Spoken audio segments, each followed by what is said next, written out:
Hi, Karen. How are you? Well, Jonathan, how are you? It's really good to hear your voice and see you, actually. Yeah, we've been corresponding for literally years now. So I'm Yeah, glad that we can have this conversation publicly because yeah. we normally just have our own private conversations. So this is really awesome that you've agreed to speak with me. I'm really been really looking forward to it.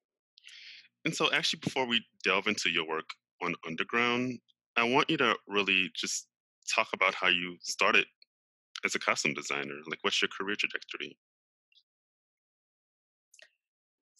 So I originally, and I think we've talked about this before, I originally started out in production. I was a production coordinator for like 2 seconds, but I had paved my way through most of high school and college as a secretary, and so that would had zero interest for me. I did not want to be stuck in an office. And I had a degree. I have a degree in art history and painting. So I thought, well, being a director of photography is that's really seems like a great way to go because then I can paint with light and paint with images and paint with shapes. And it didn't really work out. It was in the 80s and it was not a good time to be a woman trying to invade a very, very male dominated part of the industry. So I started searching around, and I went to Hollywood High, and I was in play production. Of course, what nerd manages to evade play production? And I had stayed friends with everybody, so I was bemoaning my problem to a friend of mine who had become a costume designer. She's like, "You're the best costume. You're best dressed costumes. You're the best dressed camera assistant I've ever met. Why don't you try costumes?" And I was like, "Okay, sure, why not? All right, here we go." And I knew how to sew. My grandmother made all her own clothes. My mother made all her own clothes. And my grandmother was very bohemian, very crazy. She'd been a silent actress in Hollywood when she first moved here from Russia. And she made all her own clothes and hand painted them. And they were really, I was just looking at some photographs of her yesterday. She's very, very glamorous. And my mother was the absolute antithesis of that. She's super conservative. Her entire color palette was navy blue, brown, and black and cream. And she made all her own Chanel suits and like hand knitted all these little, all these little sweaters to go under. I mean, Chanel herself could not have done a better job. Wow. So I had these two really wide, these two women with this really wide, distance between them in terms of taste as my first, sort of as my first engagement with fashion. And then as I got a little older, I started realizing that Vogue magazine came to our mailbox every month. And started waiting for the mailman, and I would pull Vogue magazine out of the mailbox and I would, flip through it. And it was the 60s. So it was all those crazy, amazing fashion shoots in Morocco and all these really exotic places that I knew I had to see even from when I was just a baby. I was so drawn to really exotic places. So I started making my own clothes when I was like 8. And my dad was already working a lot on location, and he would go to all these crazy places and bring back all these insane fabrics from all these North Africa, China, Russia, just like from all these places. He'd bring fabric back from my mom, and because we all sewed, then he'd bring back fabric for all of us. So I started making my own clothes. So when my friend suggested that I join the costume design department, I started sewing for her, and it all just really made sense. And it was just very easy, and I kind of never looked back. I have a kind of a, as one, I talked to a reporter years ago, and she termed it my superpower that fabric speaks to me. Like if I touch a bolt of fabric, it will tell me what it wants to be made into. So it was just like this is what you were born to do. You can fake it with the painting or fake it with being a DP. You can fake it with all these other things, but this is where all your talents point. So I started educating myself as best I could about film and what I liked in costume and what I didn't. I spent years just like plunked in front of the laserdisc player and the videotape player, right? Educating myself about what stories when I personally thought that a costume designer was being very successful in the story they were telling with the costume, what appealed to me, what didn't appeal to me, what colors I thought looked good on camera, what I didn't like on camera. And gradually just educating myself as well about how to draft a pattern or how to drape. I'm certainly not brilliant. I'm no expert, but I understand the basics, which helps me understand what I can have a piece of fabric become, like what I can cajole it into doing versus what it's absolutely just going to go, you know what? That's not happening. I am not going to be that thing, you know? Yeah, and I mean, Um, you're being very so humble, it's, but you have a very illustrious career. oh, thank You've you. worked on a number of films over the course of several decades, and I mean, when I first became acquainted with your work is through Eve's Bayou. Yeah, Um, Journey. Oh my so God, I I actually want recently to found this film had such a tiny budget that I did her fittings in the living room of my old house. And wow. I recently found, actually, when we were on the second season of Underground, I found Journey's Polaroid fittings, the pictures from, Wow. right, when she was for this. And I sent them to her. She was so excited about these overalls that she was jumping around my living room, and I took a picture of her like, in midair with her arms thrown up, Ah, absolutely so excited. So I remember looking at this, how I wanted to tell the story of this family through these two little girls. And the older girl wanted to be more like her mother, beautifully played by Lynn Whitfield. And Journey played Eve, who was a very independent thinking child who had no particular interest in following the rules that her mother set down for her, but really thought things out for herself. I had set this community up in my head as a kind of Camelot, like you saw with JFK and Jackie.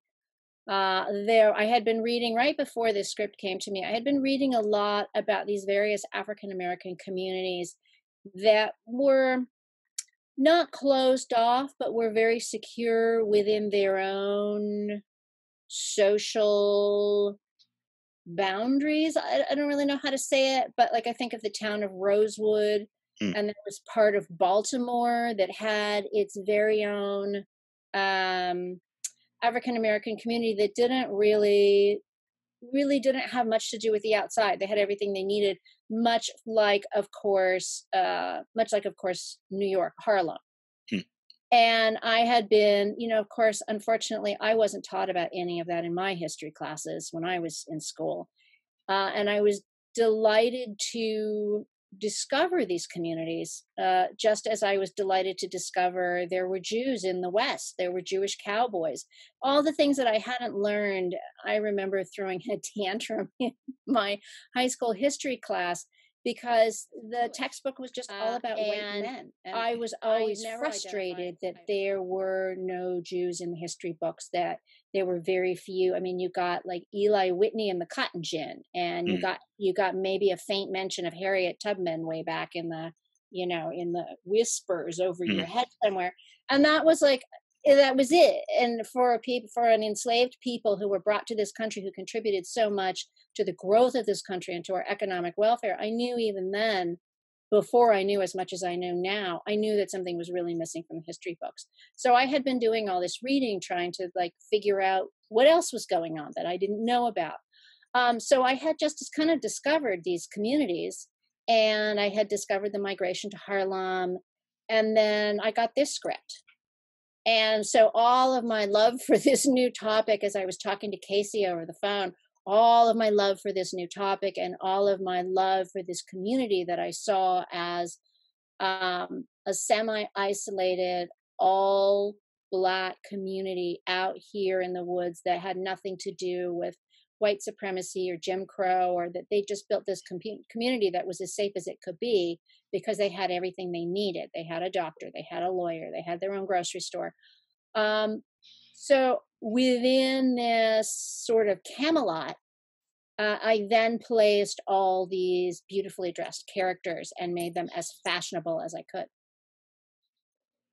Yeah, and like you said, the film is set in sort of the mid 20th century, what we might consider like the civil rights era or Mhm. the end of Jim Crow, but yet they live in a world, I don't want to use the word isolated, but sort of free of Insulated. Insulated. Yeah, insulated. Yeah, yeah. like Mhm. it's not a film about racial segregation or racial strife.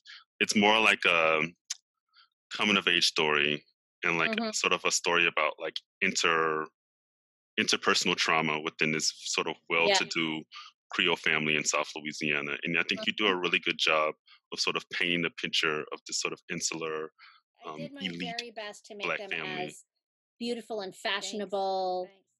That white dress, I have to tell you, the producer's mother owned that dress originally. Wow. And he donated it to the cause, and it fit Wow. Debbie Morgan so perfectly. I didn't even have to do an alteration. Like, she Wow. just started crying when she put it on, and Michael started crying when he saw it come out to set. And yeah, it was that's a beautiful and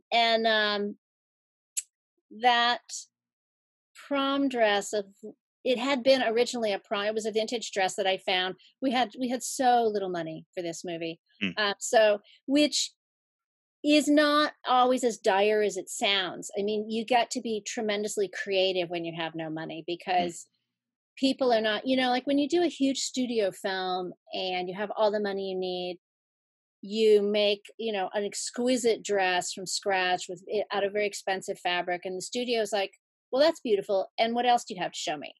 But when you're doing low budget, you manage to find an old prom dress and then you turn it into this strapless ball gown. And people are like, "Oh my god, you came up with something. It's amazing." Um so it's the great thing about low budget is it can really test your ingenuity, and it can teach you things about yourself, about your taste, about your instincts, which is fabulous. And so I just had a great For I had a great time those on this show. Like pajamas, I love originally this we weren't going scene to where the have two the of them are kids in just those walking. in their pajamas. Originally they have party dresses earlier in the evening, and all of a sudden Casey said, I think I want them in pajamas. And I thought to myself, so, and that that ingenuity comes in. And so I went to the caterers, and I'm like, I need some wax paper. And they're like, all right, okay. And I spread out the wax paper on the tailgate of the costume truck, and I drafted the patterns for those pajamas freehand because I didn't even have Wow. time to go to a fabric store and get fabric, pajama patterns. I just freehanded those. And I had a great tailor, Patty Spinale, who's she lives in New Orleans. We've been best friends ever since Eve's Bayou. This great tailor on my trailer, and she's like, yeah, okay, that can work. And we found something, I can't remember what, but we found something to cut up to make into the pajamas. And we had pajamas. We had two sets of pajamas in like an hour. And I mean, if you look very carefully, they're not brilliantly made. They're a little scruffy around the edges, but they did the trick. Yeah. Mm. Oh my gosh, that's a great story. Thank you. Are these the same pajamas? Are these a I think different? they are the same, or they might be different. These look like they're a little fancier. So we may have I think the ones on Journey are the ones we made, and then I might have gotten some in from the rental house for the other young lady. But the pajama, yeah. And then there's this dress. Yeah.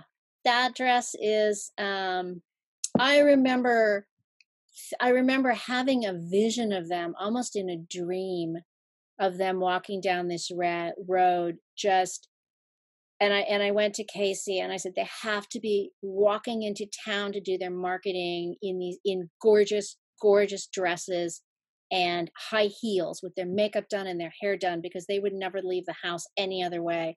And if they're the highest, if they're the most important, most prominent families in the town, they're not going to show up to market in dungarees. Right. And Casey was like, well, but they're going to do their shopping. I'm like, yeah, but it's 1960. It's not 19. What did we make this in 96 or 98? It's not 98. It's not like we're going to the market in our sweat, sister. They've got to have their high heels. And she saw that look in my eye. Bless her heart. Casey's just brilliant with people. She's like, all right, you win. Do your worst. Do it. Make it happen. And then she saw them walking down that, and she's a very big-hearted woman, Casey. She's an amazing director, an amazing leader, and she just went, Wagner, you're right. This looks great. And I was like, phew. So, and I love the juxtaposition of the two costumes because to me, Debbie's halter just has the faintest reference to Marilyn Monroe Mm. in my estimation, and in my head, she was the Marilyn Monroe of this community. Whereas uh, whereas the other character, Lynn's character, I saw more as, oh, and I can see her face, a fantastic actress of that era. I can see her face, and her name's not coming to me. It'll come to me in a minute. But more of a, much more, what would the word be? Refined, less bouncy and sex bomby, and much more Prim, composed. composed. Yeah, more like a Lena Horne, Mm. and less like a, oh God, what's her name? The singer that this shoot, I should have gotten all these names out. All right, it'll come to me. Anyway, so I saw this real juxtaposition between the characters, and and what they wore as really telling the story of their personality. In a lot of ways, this film reminds me of Carmen or Daughters of the Dust, in Uh-huh. in that there's not a single white character, and Yeah. it's not about necessarily black or white relationships. It's more about sort of these small insular, like, little communities, and like the drama that happens within the communities. It's about character arc. Hmm. It's about how all these people see evidence and deal with it in their own way based on their own backstories. Hmm. It's Hmm. brilliantly written in that respect, because you have so many people seeing the very same things and hearing the same rumors and knowing the same things, and accepting it, not accepting it, burying it, putting it in a shoebox in the back of their attic of their brain somewhere. Like, how does everybody deal with the same evidence? Which makes it a really wonderful character study. And I think what happens at the end is not really nearly as important as I'll what's edit this part happening in the out. beginning and the middle. I just want to say that I really love East Bayou, and I think a lot of my love of it comes from the costuming. One, I just feel like there's so Right. few um, movies that foreground Black female narratives. Um, Uh-huh. I like, and especially like a Black coming of age story from the Story. perspective of a girl. Like Mhm. I could think of maybe Crooklyn and maybe Akila the Bee, but Mhm. there's so Yeah. few, and I just feel like it belongs in the canon. Contributed. It's Thank beautiful you. to have Thank you. You know, contributed it's this a film to the canon. And I I mean, yes, I did a great job, and yes, I worked hard, but I am also really honored when I'm trusted with stories like yeah. this. So Underground, it's unfortunately it's no longer airing, but it was on for 2 seasons, Yes. and it focuses on the Macon Seven, which is it's a group of 7 runaway slaves from a plantation in Georgia, and you sort of follow their journey along the Underground Railroad and how they ally with um, sympathetic whites and free blacks and escape to the north. And of course, in Mhm. season 2 is sort of the reverse of that. Them going back to get family members who were left on the plantations and sort of their travails during that process. And so, how was it working with Hmm. Journey again as an adult? Well, I mean, she's absolutely lovely. It was wonderful to see her again, and it was, kind of felt like an honored auntie. She was like, "Oh my God, it's you! Yay!" Um, so it was great. And then, her husband was on the show here and there, and various brothers and sisters made, appearances here and there. Um, it was a wonderful show to be part of. It was I delved into this research so hard, and I learned so much about the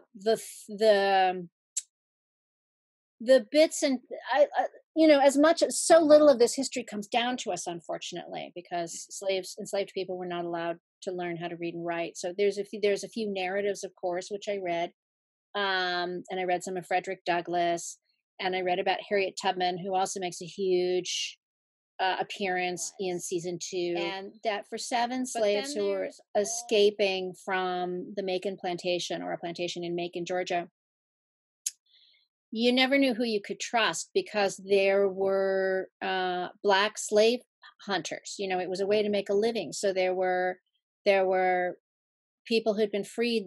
There were Indians who, or Native Americans, who both helped slaves escape, but also others who tracked them. And because the photograph wasn't really a thing yet, you could dress up, and this is something you run into in historical fiction, and you run into, in historical accounts all the time.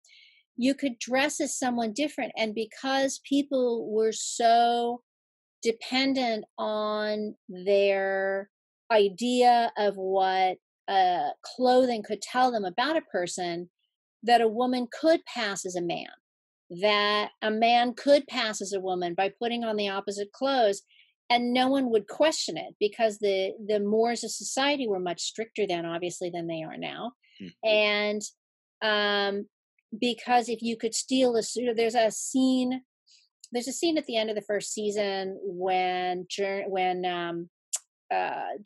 and the character who plays Cato break into a warehouse, and they steal really nice. I think you have a little clip of it on your Facebook. I did, yeah.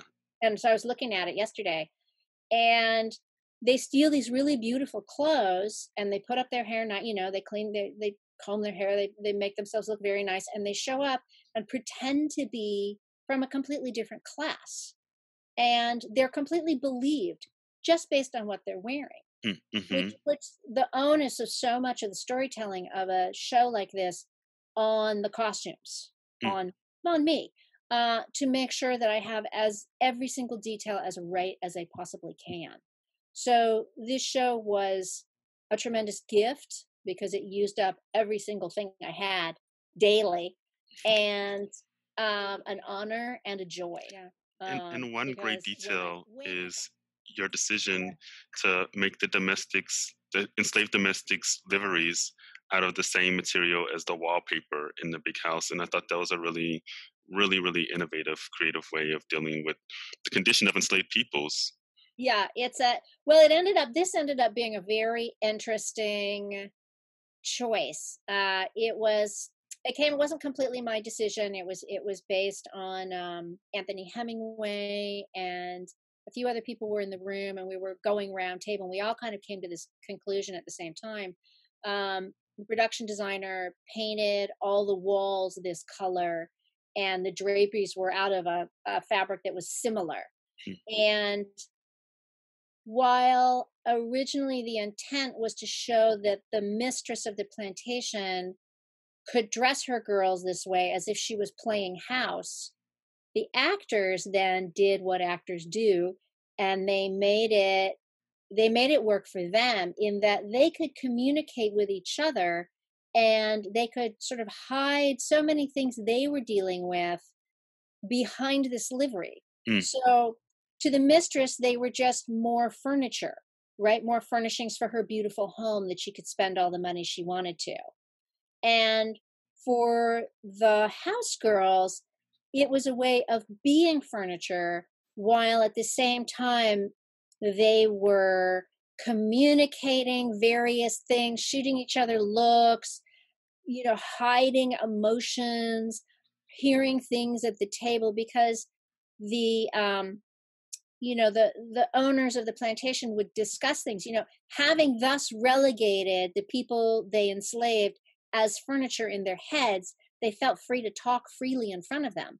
So then the house slaves were finding out things that they would might not normally find out because they were considered part of the furniture. So then it became a whole they raised it to a whole other level, which I found really fascinating. The other detail I just want to point out is you see these little pockets Hmm. sewn to the outsides. Clothing did not yet have internal pockets. Like you might have a hole in your skirt and you might have a purse around your waist and you might put your hands inside your skirt. But as a gesture of, or as a request probably from the mistress, these pockets were worn on the outside so that she could go through them at any time to make sure that they weren't stealing anything. So these pockets are on, they're almost like purses attached to the costumes. Hmm. I've also seen a lot of enslaved women wore long aprons on the outside, and the aprons had deep pockets on the front. But again, they weren't hidden inside the garment; they were on the Right. outside. Right. Exactly. Yeah. And also, another really interesting decision that you made is that in the second season, one of the characters is enslaved on a plantation that's in present day Gullah Geechee territory. And Hmm. I remember you saying that you were wondering how you sort of visually express this unique culture. And you actually decided to work backwards. You took fabrics that we associate with African or West African fashion, and you sort of put them on enslaved peoples in the South Carolina Low Country, and I thought that Hmm. was really interesting as well. So this particular population was able to hold on to more of their own language and their own recipes and their own way of dressing somewhat from Africa. So they're specifically different. So we have all of that, and then we have the fact that no one anywhere that I could find had a single photograph of a single enslaved person from the Hilton Head plantation, which is basically where this was taking place. No photographs of enslaved people from anywhere in this part of the world survived that anyone anywhere, not the Smithsonian, not the New York Library. I mean, I really was intensive about this research. And the queen of the Gullah Geechee came, and she was our technical advisor. And I remember the day she arrived on set and saw everybody dressed, and I was just like holding my breath, hoping that it was going to be okay and that she hadn't, because I contacted her and she said, no, I have no information either. And she just looked around at all the color and all the African fabrics and everything. And she was like, this looks great. I was like, oh, thank God. It was actually quite genius the way you did it because, the Gullah Geechee scenes had a particular palette. When you Mhm. saw it, you knew that you were there immediately. Thank you. Yeah. And you knew you were someplace new. I also wanted to make it very, very different from the Macon plantation in Georgia. Mm, I wanted to, these women show a little midriff, there's a shoulder, the sleeves are short, which is completely against everything because this is already early Victoriana that mm, we're looking at. And when you look at the slaves in the Macon plantation, the women, even there, the women have long sleeves, mm, long skirts. There's no skin showing anywhere. And I wanted to imply this freedom that these women had here. So I just was like, okay, we're gonna do this and see how it flies. It was very freeing. It was mm, very freeing to be able to create this. mm. Yeah. Cato. So Katie is a very interesting character Mhm. because in a lot of ways, he's, we could say, two-faced or Janus faced. You don't know Very exactly much. where his political like his commitments are, and I think you express that really well in his fashion. Thank you. The thing I thought was so great about the writing of Cato's character is that Cato didn't know where he stood. He was this combination of very, very sensitive, uh, someone who deep down recognized how much he had been damaged. Mm, And on the other hand, he took great pride in how much he had been damaged because he felt it made him stronger mm, than any of the other characters. And so there's a lot of bravado in his fashion choices. And a lot of and there's a particular part in season 2 where he goes off to live in Europe where African Americans are much more accepted at this time. And he goes off to find out what it's like to not have people judge you on the color of your skin, but on what you're wearing, and again, it goes back to sartorial choices. It goes back to people reading you based on how expensive your clothing is. uh and so that was a very so he was a very interesting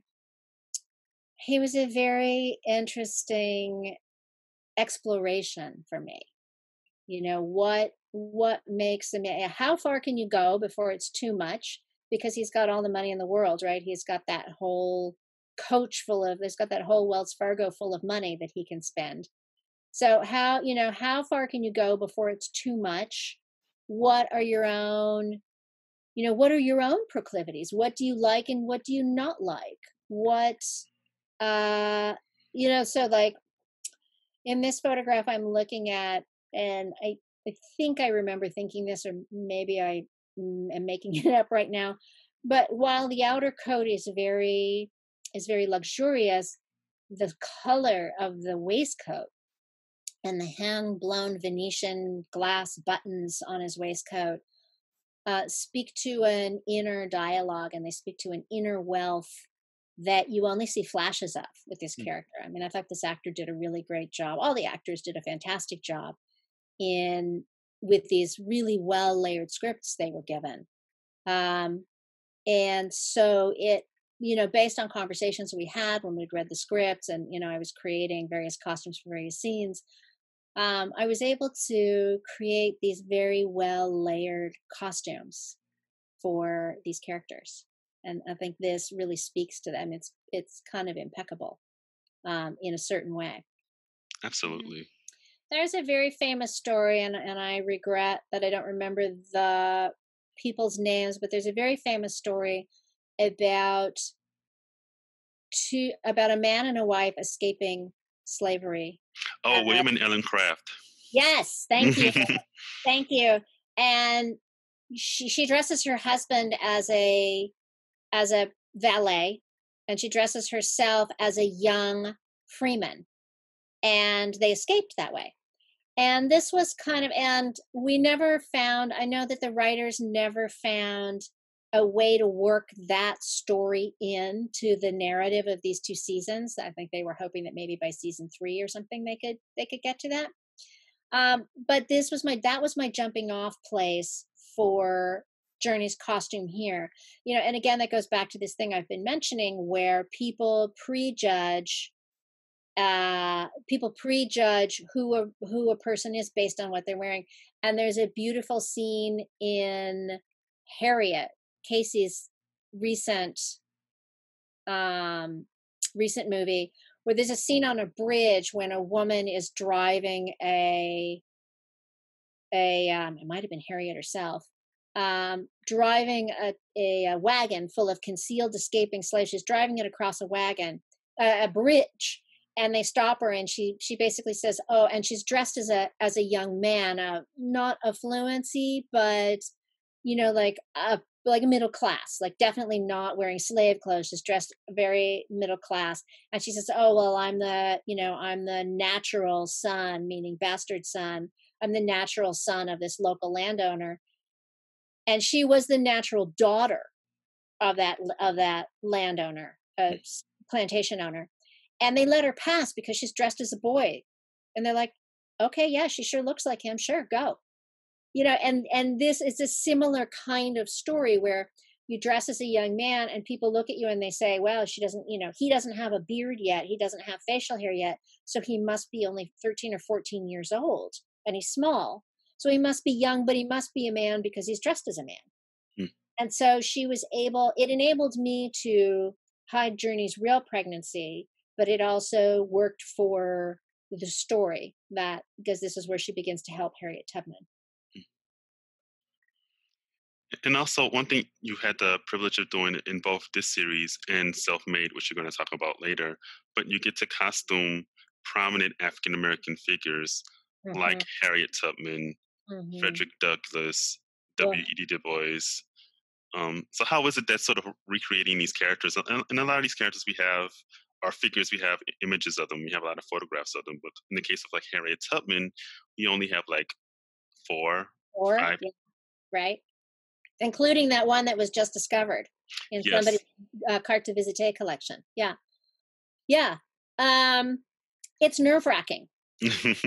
It's nerve wracking because you're bringing somebody to life whose life isn't as well documented as a white person's. I mean, except for the case of Frederick Douglass, who did have a lot of photographs. But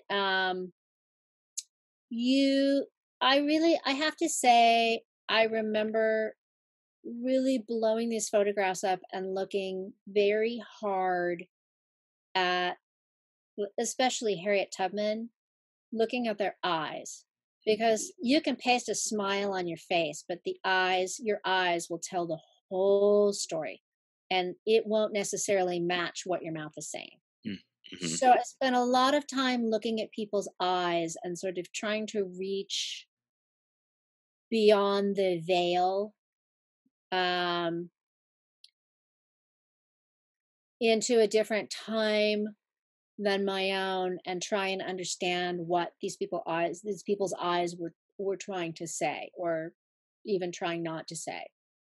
So it I felt like I tried to turn my soul inside out every single time I was given one of these characters, whether it was Frederick Douglass or, you know, Dubois, or um or any of these characters, trying so hard to do right and be Some of the respectful costuming of from them. Underground. So this was, I wanted her costume to be able to come off in layers. Mm. um i had I've discovered over the years that one of the ways you can tell the travails of a person under stress is by the shedding of layers. Actually, whoever was the costume designer of French Kiss taught me that, funny enough. So Meg Ryan she shows up in Paris and she's got like 6 layers on, and she slowly sheds them until she's down to her most true self, which is just her in a tank top with no adornment. Mm. And I remember like imbibing that lesson, going, wow, that costume designer is brilliant. Whoever that is, um, wherever you are. And it's something that I've carried forward in my own, in my own work. So she has all these layers, and she gradually has to let them go for one reason or another. She has to escape. She gets hot. I remember at one point she's buried in leaves, and she's injured, and she's buried herself in the mud to escape these slave catchers. Um, all while trying to hide this enormous pregnancy.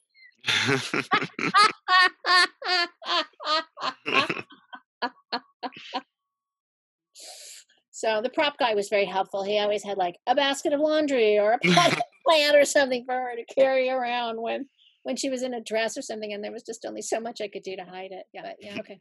No, I hear you Aisha. speak. And so that was a very unusual episode of Underground in which Aisha Hines, who played Harriet Tubman in the second season, does an episode-long monologue, Mm-hmm. and you see her dressing in the beginning of the episode, and you see the scars on her back, and you see her sort of put on this armor, this sort of military-inspired um, Mm-hmm. gown that you designed, and that this gown is actually based on an image of Harriet Tubman with Mhm, the buttons going along the side, a very much sort of military inspired jacket that she mhm. was wearing. So, could you talk a little bit about this costuming? First of all, let me say what an amazing job the production designer did in setting this in this warehouse that is a warehouse where things are auctioned. Mm, People would have been auctioned here mm, as well. So what a beautiful, beautiful denouement to set this scene. And whether that was, I don't know whether that was Anthony Hemingway's choices or whether that was the production designer's choice or it just happened to be there and they were like, great. I don't know, but it's a fantastic image, of this woman speaking amongst items to be auctioned. mm, Um, I think I mean, you covered a lot of it. I wanted the color to be steadfast and strong and immutable, but not take away from there were and but not take away from the speech that I knew she was going to give. So everything about this costume had to be strong and self self speaking, if that makes sense. mm-hmm. Absolutely. Authentic, Yeah. uh, and her own sense of her own strength had to come forward in this costume. But at the same time, I wanted nothing to take away from, I wanted nothing to distract from these very important words she was going to speak and this very important speech she was going to give. And I loved that we made a corset for her that spoke to the class of woman she was because it was not a fancy corset, it was a plain corset. It was a white corset because that's what would have been available. No skin toned corsets yet. Um, and we left normally a woman would wear kind of like a long slip under her corset so the corset didn't chafe. It would be called a chemise, Mm, but we left it off so that you could this was see a the scars on her project. mm, back. Madam C.J. Walker was a project that I heard about, I think 5 or 6 years ago now, and I was mad for it. I knew about her already a little bit, like I'd seen, I mean, by this time the internet, by the time I mean, I started my career before there was an internet. So that dates me, but that's okay. And the internet is my best friend because you find so many crazy things on it, so many amazing things. So I knew about Madam. I knew about Sarah long before this project was even before people before it made it to the trades, and I knew people were talking about it. I'm sure people have talked about it for years. So I'd been kind of obsessed with this project and drove my poor agent crazy. Um, mm. but I finally got in the room. And the first thing I started really looking at was again, looking for pictures that showed her eyes, looking for ways to try and connect to Madame to find out who she was. She didn't leave that anybody really knows about. She didn't leave a journal. She didn't keep a journal. She wasn't um, that well educated. So, reading and writing was not her first go to. The way you and I were taught to keep a journal. Like, I mean, one of my first presents when I was 5 or 6 was a journal, and I could barely learn how to write, and probably you too. Mm, Um, she didn't have any of that. So we don't really have her record other than what people remember her saying and writing down, a lot of which happened after she died. So again, kind of the same process as for Harriet, go back and find pictures of her eyes and see what story they told. So that mm, was the first part of my research. What I found her eyes told me was that although she was a very determined woman and had seen a lot of hardship and had seen a lot of really ugly things, she seemed surprisingly open-minded and forgiving. That she seemed to feel that pretty much any situation could be turned to her advantage if only she could figure out how to do it. mm, So like she took that onus upon herself. That was the that was what came up for me when I looked at her, when I looked at pictures of her, which Um, I was very happy to see, a little bit surprised, because you see a lot of really hard eyes in these old photographs. Um, and then I noticed, then I started just sort of looking around the internet for, because there are not a lot of pictures of Madame. There are a few, but not a lot. Um, so I started looking for other things to inspire me, and I did bring this to our meeting, which is here. Can you see this? Can Oh, what's the title of it though? it's Dubois, 1904. The title of it is A Small Nation of People, W.E. Du Bois, The African American Portraits of Progress. And it's the photographs from his 1900 exposition in Paris. Oh, I actually have a copy of that book as well. I have a paperback version though. I just found this book. I was in Hudson, of all places, because I had printed out most of this from the internet, and then I found this actual, and this woman, this I had her up in my office as inspiration. Wow. She's so beautiful and Mm, so proud and so lovely, and I just hope someday I meet her somehow mm. and have a conversation with her, because I just want to know what's in that head of hers. Uh, so photographs from that exhibition very much became part of my inspiration, as did really interesting portraits that evolved from, and I think I may have sent you some of these as part of my inspiration boards.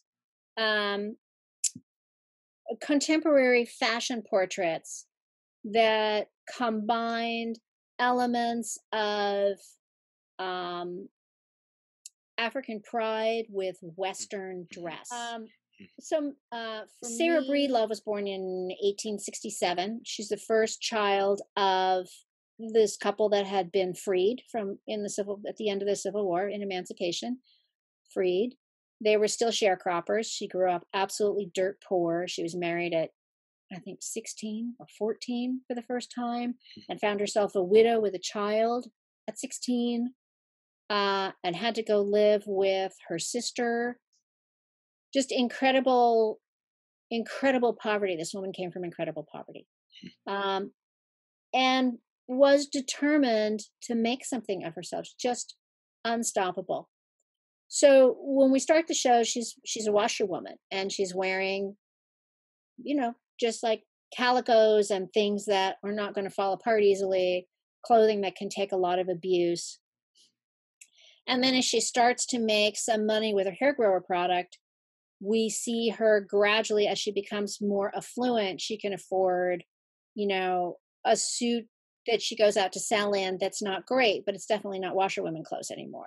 Mm. And then by the time we see her here, she's made some money, and she's talking about opening her own factory. And we see her taking these investors through this, what to her is already a factory populated with product and people working and employees and boxes and jars being filled. Her would-be investors only see it as a sad old empty warehouse, but she is dressed in the belief that she can make it happen. I used to be a horse person, and we had this great saying that stayed with me my entire life, and that is that if you throw your heart over the fence, the horse would follow. Mm. And so I feel like this is the outfit where she throws her heart over the fence. It's a costume that's man tailored, but still feminine. It's got a double breasted vest, which is not necessarily something under a walking suit, which is not necessarily, it's a specific choice that a woman would make to have a man tailored walking suit. Um, and but at the same time, it's a very, very beautiful feminine color. And that speaks to me of her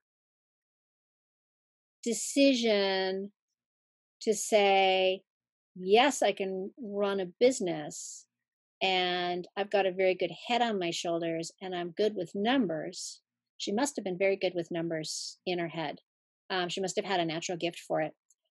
But at the same time, I'm a woman, and I'm here making a product for women.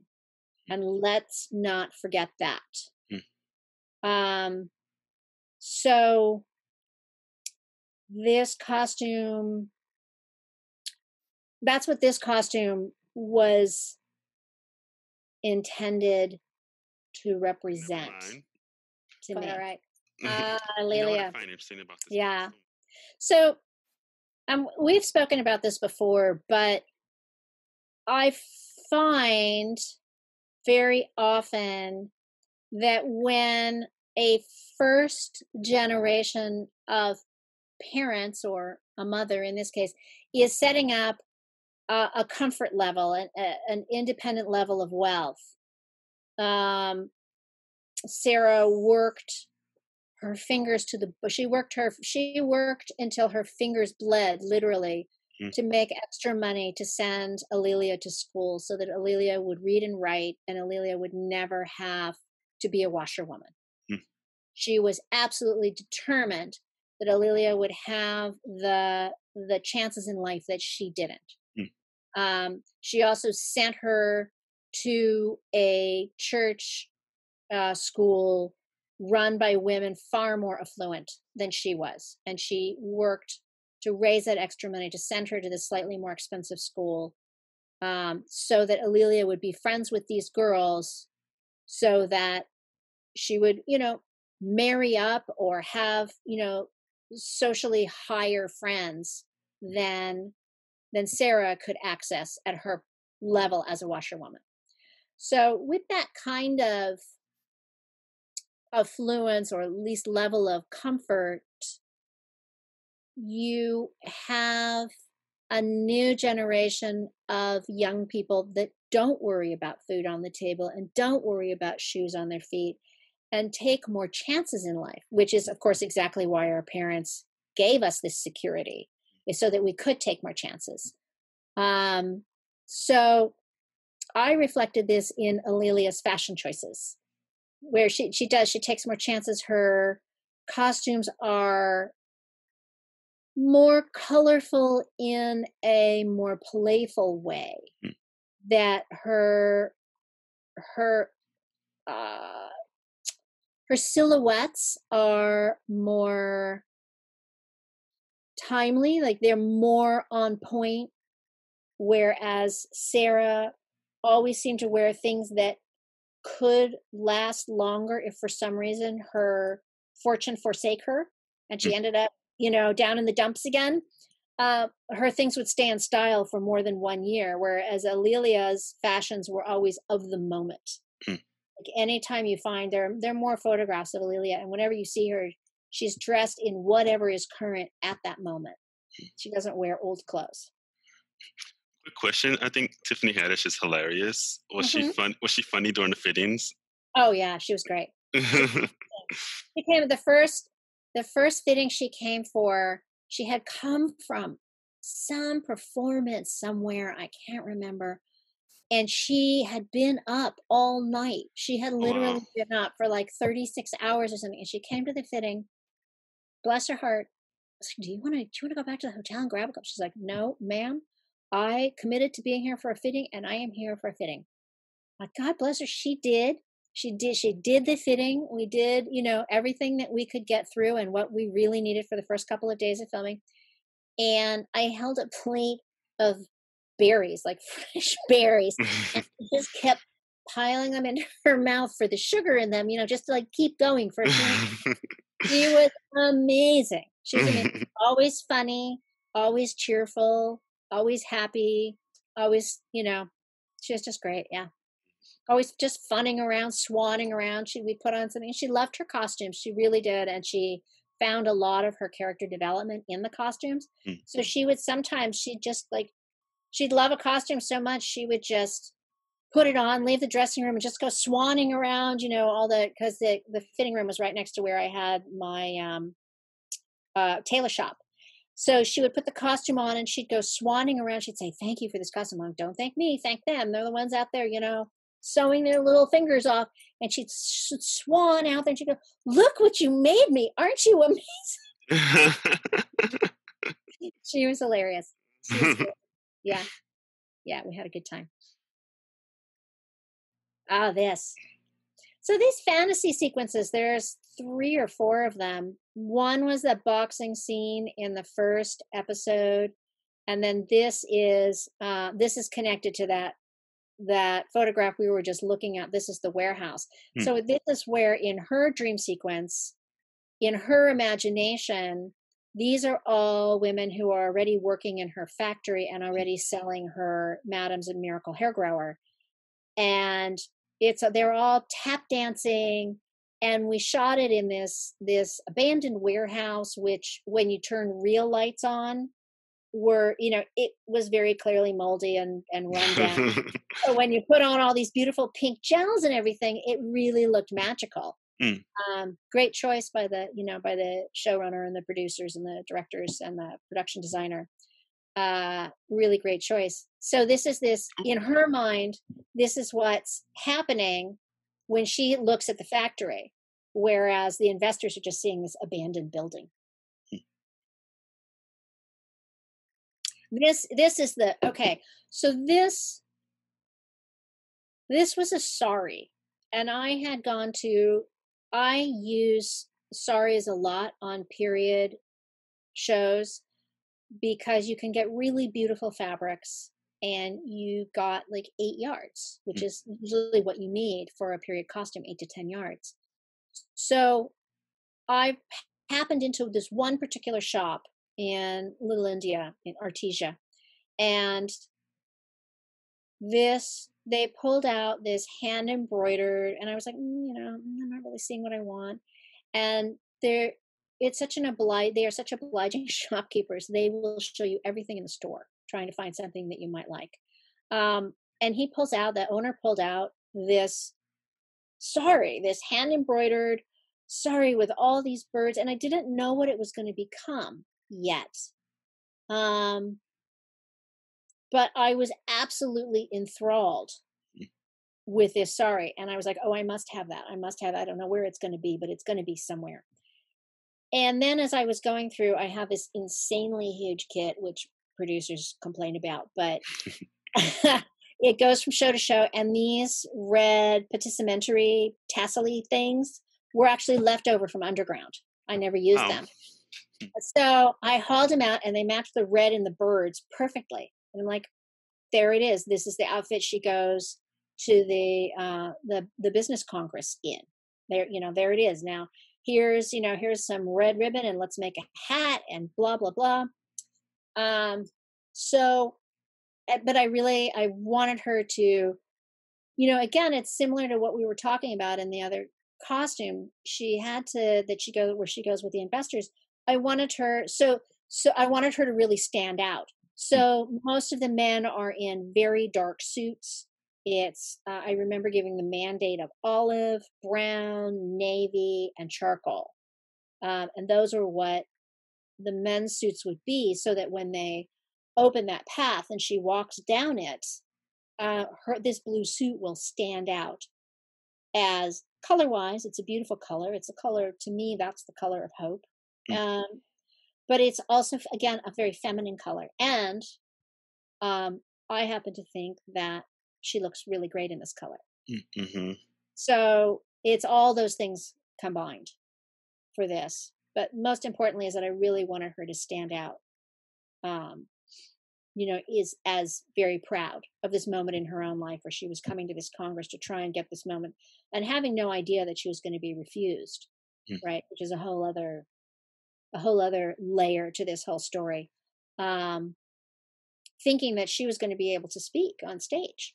So she comes to shine on a dark stage. She comes to shine as a woman, and she comes to shine as a woman who's incredibly proud of where she's come from and where she's brought herself to.